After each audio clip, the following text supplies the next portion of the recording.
E é justamente sobre isso que a gente vai falar agora. A Lei de Inclusão da Pessoa com Deficiência, também conhecida como Estatuto da Pessoa com Deficiência, completou 10 anos em 2025. Apesar de representar um avanço, as famílias que sofrem os desafios no dia a dia ainda enxergam um longo caminho pela frente até exercerem de fato os direitos dessa parcela da população. A Lei Brasileira de Inclusão completa uma década neste ano, mas os desafios para quem vive com deficiência ainda são muitos. Até o básico direito de ir e vir fica comprometido. Às vezes eu quero ir na pracinha, que é perto da minha casa, já não tem como, entendeu? A pracinha tá lá, mas é alta e não tem como, né? A não ser quando o meu marido me leva. Que aí ele empina a cadeira, na outra normal, aí sim. Mas fora isso, não.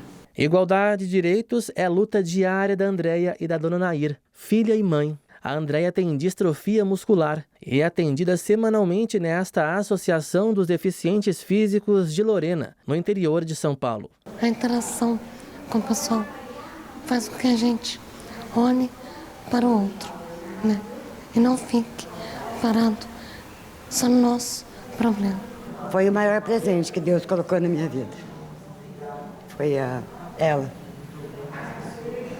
E ela só traz alegria, não.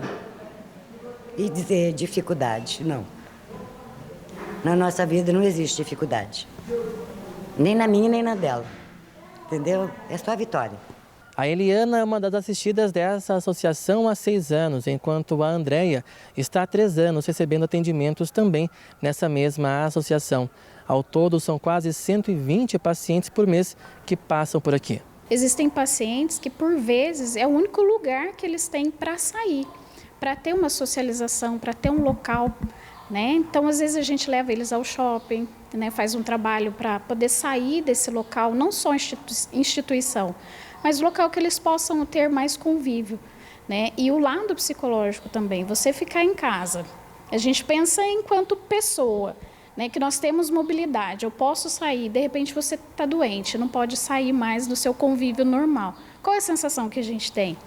Imagina para eles a dificuldade maior. Os traços apurados são da Júlia, que tem 20 anos. Ela foi diagnosticada com autismo ainda na infância. Sempre gostou de desenhar. Outra paixão dela é o videogame. Eu adoro jogo. O que você joga de bom? Porque esse eu também conheço, viu? Todas elas. Fala o nome de algum jogo. É do Crash, Dragon Ball, etc. A Júlia, a gente teve o diagnóstico dela com 3 anos, né? Então, de lá pra cá, a única coisa que eu queria saber era o que ela tinha, porque daí a gente conseguiria acompanhar, né? E a evolução dela foi demorada, não é uma coisa assim que começou um ano e no mesmo ano ela já estava muito bem. Isso foi a longo prazo. Mas de lá para cá, hoje ela está com 20 anos, então ela começou a falar com 8 anos, ela começou a escrever bem cedo, com 4 anos ela já escrevia.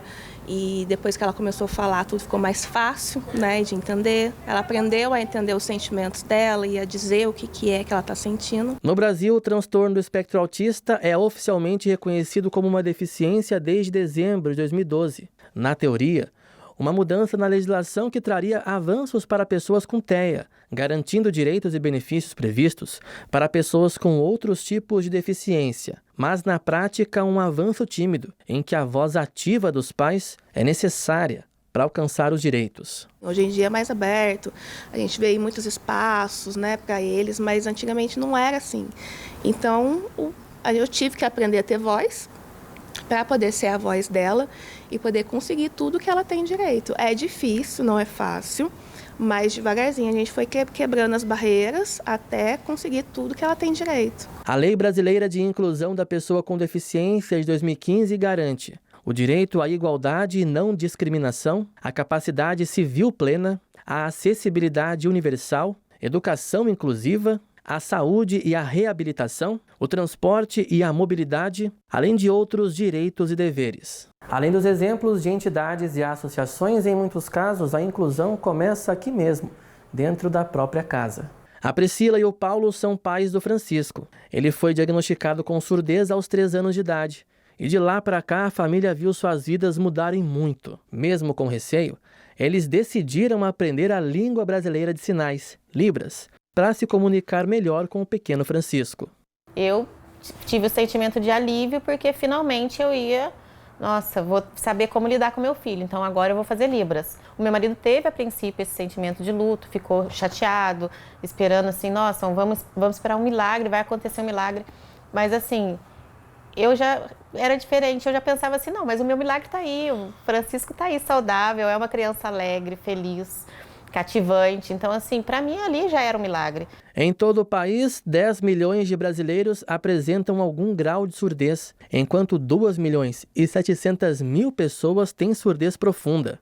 A acessibilidade para surdos é algo que ainda preocupa a família. E eu espero que um dia eu possa estar acompanhando e falar, nossa, chegamos, tá ali, hoje tem acessibilidade na minha cidade, na cidade vizinha, que o meu filho possa andar na rua, né, entrar em algum lugar e ter quem converse com ele sem precisar o tempo todo de um intérprete. Você é muito importante na minha vida. Eu te amo. Eu também. Eu também. Também. E a gente continua falando sobre a Lei Brasileira de Inclusão e os desafios para que de fato ela seja cumprida. Quem conversa com a gente é o André Coelho, advogado e membro da Comissão dos Direitos da Pessoa com Deficiência da OAB de São Paulo. Aqui um cumprimento, agradeço já pela presença aqui no TJ Aparecida. Tudo bem com você? Boa tarde, seja bem-vindo. Muito obrigado pelo convite. A gente está à disposição para poder esclarecer esse assunto, que é tão importante para nós também. Muito importante. Você acompanhou com a gente aí essa reportagem, né, que fala um pouquinho dessa lei. Eu pergunto para você, quais são os avanços da Lei Brasileira de Inclusão que trouxe para a vida das pessoas com deficiência nessa última década? Na verdade, a gente pode afirmar que a Lei Brasileira de Inclusão é uma das leis mais modernas e mais avançadas que nós temos no mundo. Se eu não puder falar que é a primeira, o Brasil está em primeiro lugar, com certeza eu posso afirmar que está entre os primeiros países do mundo, entre aqueles que têm a legislação mais moderna e mais efetiva em termos de proteção dos direitos da pessoa com deficiência. E a Lei Brasileira de Inclusão trouxe para as pessoas com deficiência, além do conceito atual de pessoa com deficiência, uma proteção ampla para que ela seja implementada, desde que ela seja implementada corretamente. Oi, André, boa tarde para você, seja bem-vindo aqui ao TJ. André, qual que é o maior desafio na lei de inclusão que impede que ela seja plenamente cumprida nos dias de hoje? O maior desafio, na minha opinião, é o que vocês estão fazendo agora, é informação.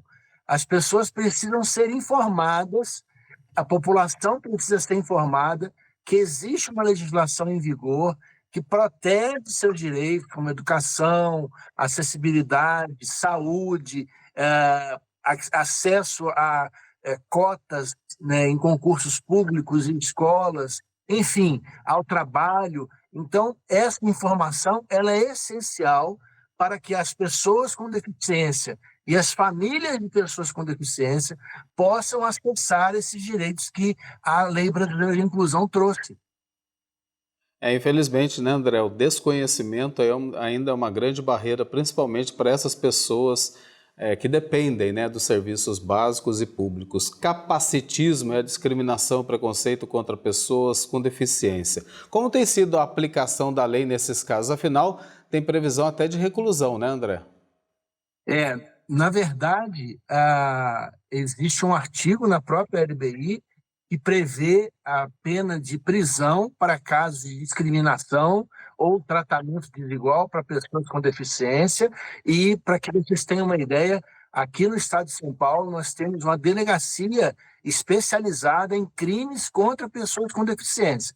Então, se você é pessoa com deficiência ou familiar de uma pessoa com deficiência que foi vítima de discriminação, preconceito, você pode fazer essa denúncia, porque será levado em consideração esse artigo da LBI.